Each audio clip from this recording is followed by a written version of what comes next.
My name is A Igoni Barrett, and I'm a Nigerian writer, born in Port Harcourt, based in Lagos, and published around the world. Blackest is about a young, unemployed Nigerian man who wakes up on the morning of his job interview to discover he's turned white.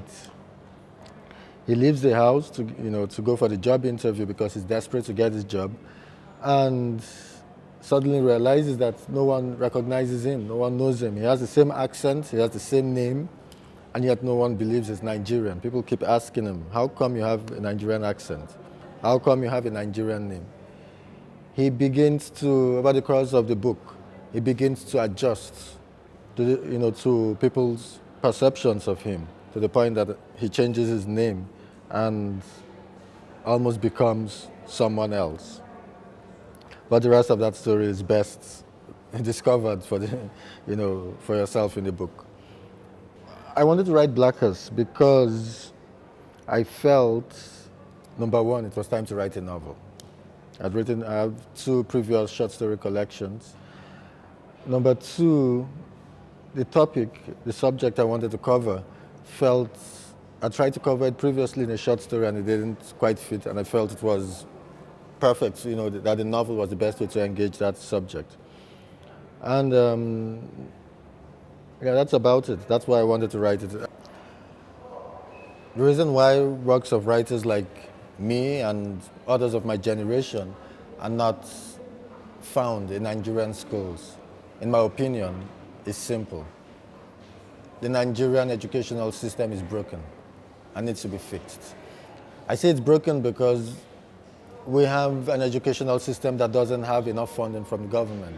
We spend more money on defense than we do on education. This is a country that still has millions of children out of school. And we can see the effects of that recent, terrorist activity in the north, Boko Haram, and many cases of, civil disobedience around the country.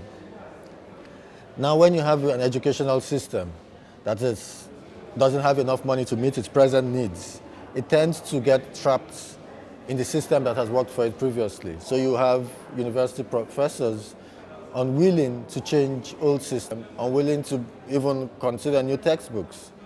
So it's just an outdated system that is struggling to even survive in its outdatedness, regardless, and so it doesn't even consider upgrading. It doesn't even, the people who run the system don't even think of bringing it into the 21st century. How many computers do we have in the universities, for example?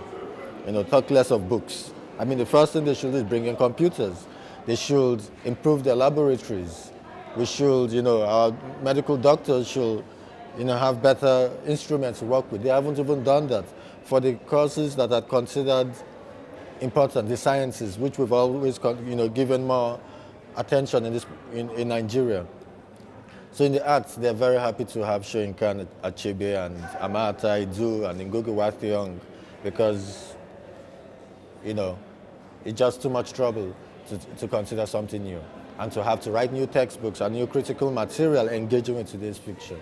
So you'll find that my work, for example, is already being taught to students in the United States, being taught to students in the UK. Those educational systems are more, they adapt quicker to new events, to changes in society.